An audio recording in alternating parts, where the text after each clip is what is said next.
ஸ்டூடெண்ட்ஸ்க்கு learn with axle ஒரு program இருக்கு. ஸோ அந்த லேர்ன் வித் ஆக்சல் ப்ரோக்ராம் எப்படி ஒர்க் ஆகுது அப்படின்னா 6th ஸ்டாண்டர்ட்ல இருந்து 12th ஸ்டாண்டர்ட் வரைக்கும் படிக்கக்கூடிய எல்லா பசங்களுக்கும் பிசிக்ஸ்ல ஏதாவது கொஸ்டின் டவுட்டா இருந்தாலும் சரி, ஏதாவது கான்செப்ட் டவுட் இருந்தாலும் சரி, இல்ல ஒரு நியூமெரிக்கல் எப்படி சால்வ் பண்ணணும்னு தெரியுதுன்னா கூட நீங்க என்ன செய்யலாம் அப்படின்னா எங்களோட எல்லா வீடியோக்கு கீழேயும் ஒரு லிங்க் நாங்கள் தந்துருக்கோம். அந்த ஃபார்மோட லிங்க் கிளிக் பண்ணீங்கன்னா ஆட்டோமேட்டிக்கா அது ஃபார்ம் போடுறோம். அந்த ஃபார்ம்ல வந்து உங்களோட நேம், ஸ்கூல், அதுக்கப்புறம் உங்களுக்கு என்ன டவுட்டோ நீங்க அதில் அப்லோட் பண்ணீங்க அப்படின்னா நாங்க அதை வீடியோ கண்டென்ட்டா மாற்றி யூடியூப்ல நாங்க அதை உங்களுக்கு அப்லோட் பண்ணி தருவோம். ஸோ தட் உங்க டவுட் உங்களுக்கு மட்டும் இல்லை, உங்களுக்கு மாதிரி இருக்கக்கூடிய எல்லா ஸ்டூடெண்ட்ஸுமே அந்த டவுட் வந்து ஈஸியாக கிளாரிஃபை ஆயிடும். ஸோ உங்க மூலமா எல்லா ஸ்டூடெண்ட்ஸும் படிச்ச மாதிரி ஒரு சாட்டிஸ்ஃபேக்ஷன் இது கிடைக்கும். எங்களுக்கும் பசங்களோட டவுட்டை கரெக்டாக நாங்கள் வந்து சப்போர்ட் பண்ணக்கூடிய கம்ஃபர்டபுள் எங்களுக்கு வந்து கிடைக்கும். ஸோ நாங்களா ஒரு கான்செப்ட் நாங்கள் எடுத்து டீச் பண்றதை விட உங்களுக்கு ஏதாவது டவுட் நீங்க சொல்றீங்களோ அதையும் நாங்கள் சால்வ் பண்ணி தரது தான் இந்த learn with Axel program. So நீங்க வீட்டில் இருந்த மாதிரியே கூட உங்களுக்கு எப்பப்பெல்லாம் நீங்க படிக்கிற ஒரு கான்செப்ட் புரியலையா, உடனே அதை ஜஸ்ட் போட்டோ எடுத்து நீங்க அப்லோட் பண்ணீங்க அப்படின்னா நாங்கள் அதை முடிஞ்ச வரைக்கும் எவ்வளவு ஷார்ட்டா கிறிஸ்பியா அந்த கண்டென்ட் உங்களுக்கு டெலிவரி பண்ண முடியுமோ நாங்கள் எங்க சைட்ல இருந்து அதை டெலிவரி பண்றோம். ஆக்சலோட மெயின் மோட்டோவே எல்லாருக்கும் குவாலிட்டி எஜுகேஷன் இது கிடைக்கணுங்கிறதான். ஸோ எங்களுக்கு உங்களோட சப்போர்ட் இருந்தால் நாங்கள் இன்னும் இதை வந்து பெட்டராக நாங்கள் பண்ணுவோம். ஸோ உங்களுக்கு எந்த டவுட் இருந்தாலும் சரி, please feel free to upload at any time. We will give our level best from Axel Academy. Thank you. Hi, hello everyone. இன்னைக்கு நம்ம பார்க்க போகிறது basic properties of charges. Last வீடியோவில் நம்ம பார்த்துருந்தோம் ஒர்க் ஃபங்க்ஷன் மூலமா எப்படி பாசிட்டிவ் சார்ஜ் தனியாக, நெகட்டிவ் சார்ஜ் தனியாக நம்ம இதை பிரிக்கிறோம் அப்படின்னு. இந்த வீடியோவில் நம்ம மெயினாக பார்க்க போகிறது என்னன்னா சார்ஜோட ப்ராப்பர்ட்டிஸ். ஸோ சார்ஜோட ப்ராப்பர்ட்டிஸ் நம்ம பார்க்கறதுக்கு முன்னாடி சார்ஜிங் மட்டும் தான் ப்ராப்பர்ட்டிஸா அப்படின்னா கிடையாது. நமக்குமே சில ப்ராப்பர்ட்டிஸ் இருக்கு. அதுக்கு நம்ம பிஹேவியர் அப்படிங்கிற ஒரு நேம் வச்சிருக்கோம். ஒரு எக்ஸாம்பிள் சொல்றோமே, ஸ்கூலுக்கு போறோம் அப்படின்னா நம்ம அந்த இடத்துல ஒரு பிஹேவியரை ப்ரொசஸ் பண்ணுவோம். ஃப்ரெண்ட்ஸ் கூட இருக்கிறப்போ ஒரு பிஹேவியர் ப்ரொசஸ் பண்ணுவோம். அதே இது வீட்டுக்குள்ள அப்பா முன்னாடி ஒரு பிஹேவியர் ப்ரொசஸ் பண்ணுவோம். So based upon the circumstances we change our behaviour. But சார்ஜை பொறுத்தவரைன்னா ஒவ்வொரு இடத்துக்கும் தக்கன பிஹேவியரா அதுவும் என்ன செஞ்சிருக்கு, பிக்சலா வச்சிருக்கு. அந்த மாதிரி சொல்றதான் ப்ராப்பர்ட்டிஸ் ஆஃப் சார்ஜஸ் சொல்றோம். அதுல மெயினா 3 இருக்கு: அடிட்டிவிட்டி, குவான்டைசேஷன், கன்சர்வேஷன். இந்த 3 தான் நம்ம சிலபஸ் இருக்கு. ஸோ நம்ம இந்த 3 ப்ராப்பர்ட்டியை பத்தி இப்போ நம்ம மெயினா பார்க்கலாம். Number 1 additivity. ஸோ பேர்ல இருக்கு, additivity is nothing but a kind of addition. Okay, so addition in the sense இதை நம்ம எப்படி எடுத்துக்கலாம் அப்படின்னா, இப்போ என்கிட்ட வந்து ஒரு 3 சார்ஜஸ் இருக்கு. ஒரு 3 கூலும், ஒரு 5 கூலும், ஒரு 2 கூலும். இந்த 3 நான் என்ன செய்றேன், ஒரே சிஸ்டத்துல நான் ஆட் பண்றேன் அப்படின்னா 3 + 5 + 2. அப்ப எவ்வளவு? 3 + 5 8, 8 + 2 10. சோ டோட்டல் சார்ஜ் எவ்வளவுன்னு கேட்டா 10 கூலும் அப்படி நம்ம சொல்லிடலாம். ஓகே, சோ இப்போ அதே மாதிரி நான் இன்னொரு எக்ஸாம்பிள் நான் உங்களுக்கு சொல்றேன். இப்போ என்கிட்ட அதே மாதிரி 3 சார்ஜஸ் இருக்கு. ஒன்னு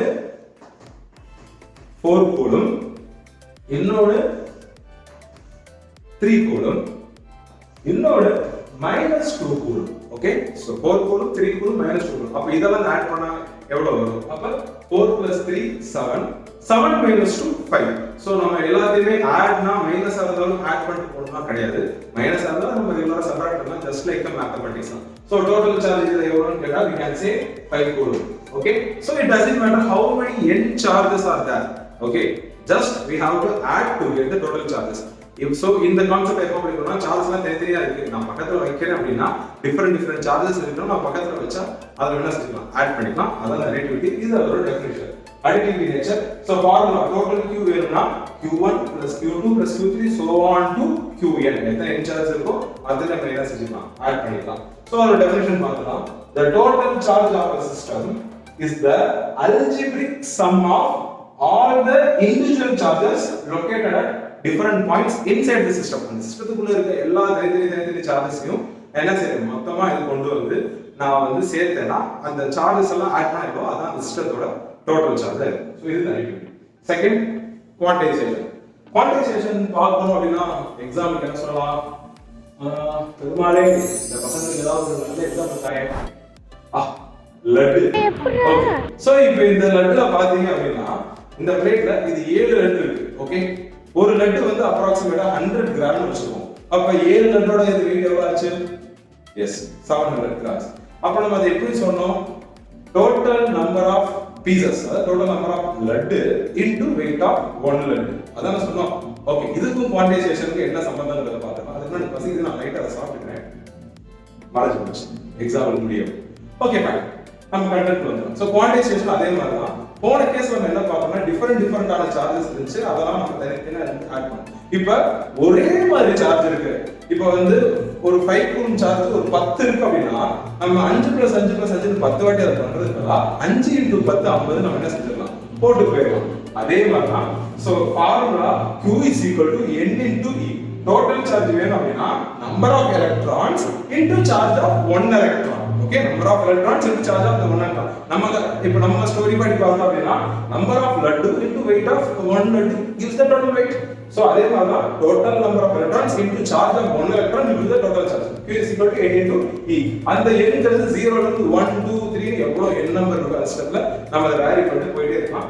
E சார்ஜ் ஆஃப் எலக்ட்ரான் 1.6 × 10⁻−19 கூலும்ங்கிறது அதோட மேக்னிட்யூட் நம்ம ஏற்கனவே பார்த்திருக்கோம். ஒருவேளை 1.6 இது கஷ்டமா இருக்கு அப்படின்னா take it as 16 × 10⁻−20 கூலும். இது வந்து உங்களுக்கு சம் செய்யறப்ப இந்த டெசிமல் அவாய்ட் பண்றதுக்கு உங்களுக்கு ரொம்ப சப்போர்ட்டிவா இருக்கும்.